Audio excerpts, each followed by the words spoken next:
This is all I've ever known. Is that even Possible for me? I don't want to miss anything. I don't need that. I don't want to acknowledge my pain. Fine. I don't want to get poked with needles. I don't want that. There's nothing wrong. I'm fine. I'm fine. I'm fine. I'm fine. I'm fine. I'm fine. I'm fine.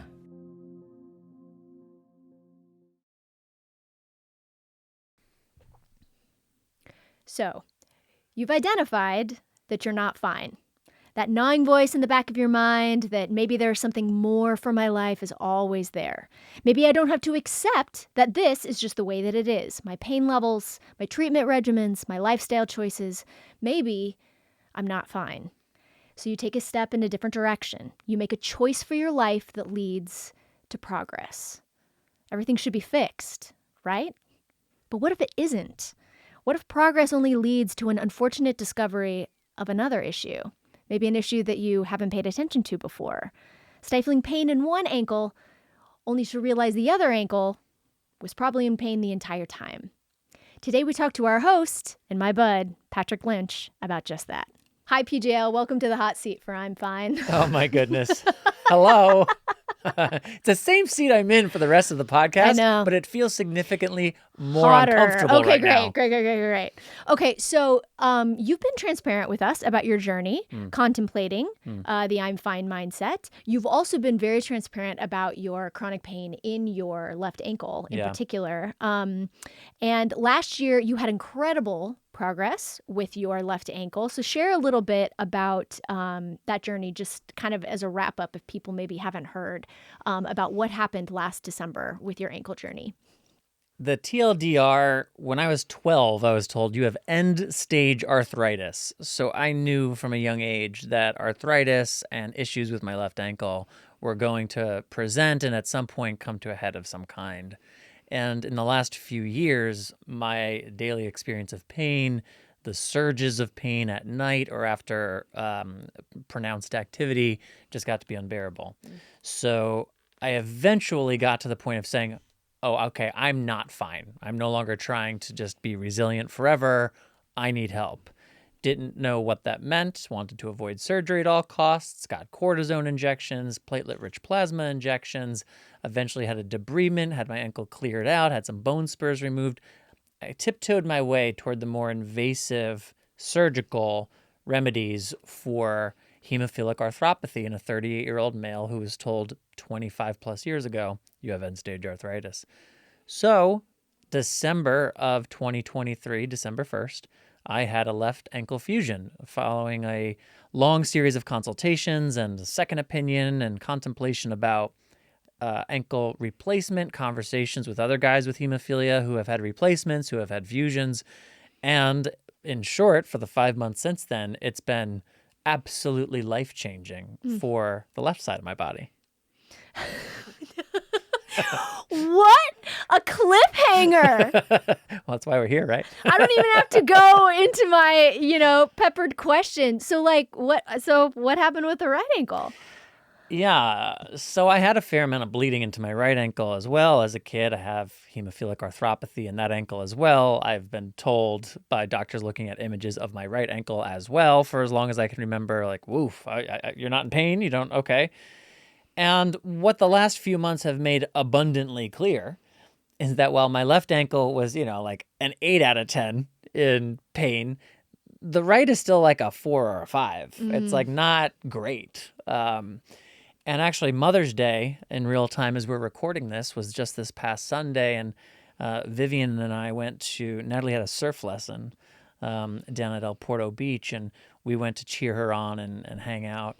And, just the walk from where we parked, it was a downhill slope and down some stairs down to the beach.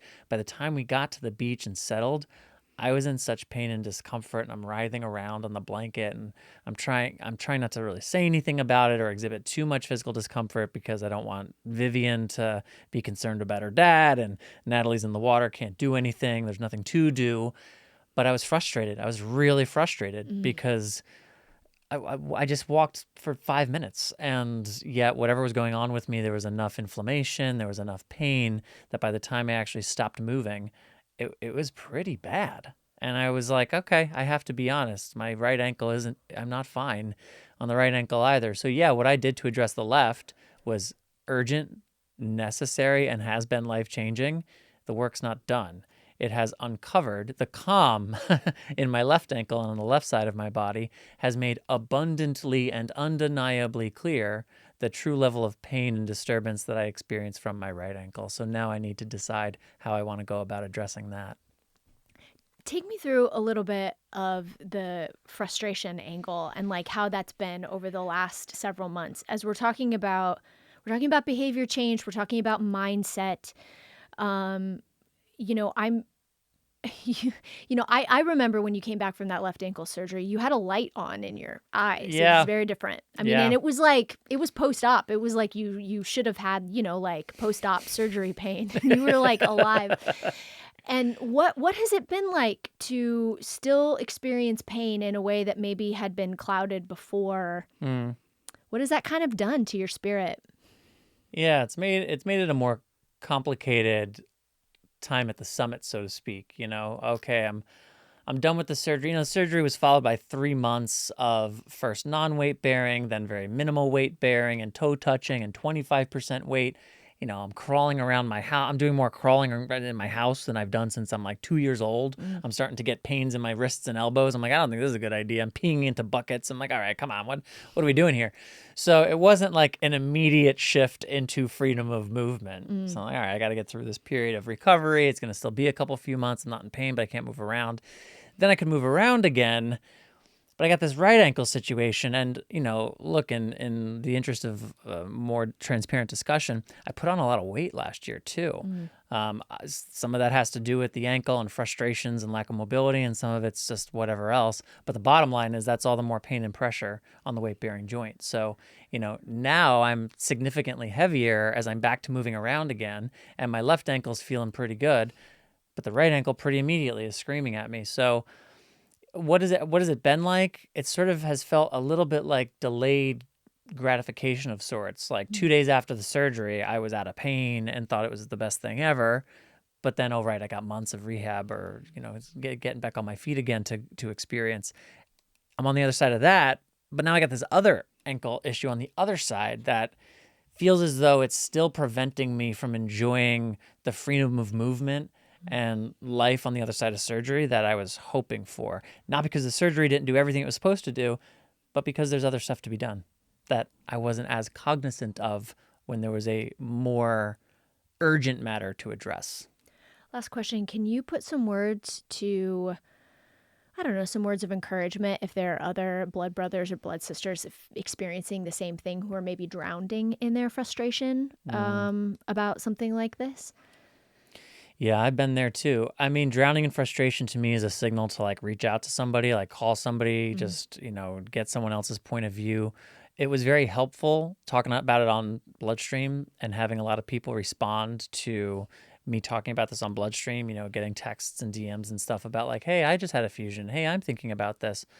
That helped a lot. It helped both for the informational piece as well as the social piece. I literally learned more. But in process, I also just felt more connected to other people who were, toggling their version of, if not the same, a similar consideration. You're not alone. You're not alone. Like, you might be frustrated, but you're not alone. So be frustrated if you are. Just don't isolate. There are other people who can hear what you're saying, identify with it, and maybe, just maybe, have some good information for you too. Amy, it's interesting too, this idea of the left ankle correction highlighting the true state of pain and need in the right ankle reminds me a little bit of some of the conversations of late that older guys with hemophilia are subject to. The complications of aging with hemophilia. Oddly enough, if you have hemophilia, you're at lower risk for heart disease because, fun fact, our blood has trouble clotting. But if you have somebody who then has pre-existing considerations for heart disease, or then all of a sudden you're having to toggle like, wait a minute, okay, I want to make sure that my blood can clot, but I don't want it to overclot because of this heart disease thing. And by treating your hemophilia, as Dr. Pipe said in a session during HFA Symposium this year, in a way you kind of unmask true potential underlying conditions for heart disease. And It's not what you're trying to do by treating hemophilia, but it's like, look, that's what's already there. It just so Right. happens that this deficiency elsewhere was sort of like covering for that. But if we solve for the deficiency, it's no longer covering for that other thing. So now you have to address that other thing. It's just another version of, as we put out the big fire, the little fire still remains. So I think for all of us, whether it's corrective surgery, aging, whatever part of the life cycle we're on, it's just good to remember that like I'm fine is not a before after. It's a complex progression of addressing challenges only to uncover new ones that yet to be addressed. And I don't think that process ever really stops. Thank you, Patrick, for sharing your journey with us, as always. And to our listeners, thank you for tuning in to another segment of I'm Fine. Maybe the aftermath of progress can teach us that healing is not just about fixing the physical ailment. It's about nurturing the mind, body, and spirit. It's about finding strength in vulnerability and courage in adversity. But most importantly, it's about embracing the journey wherever it may lead. We'll catch you next time on the next I'm Fine.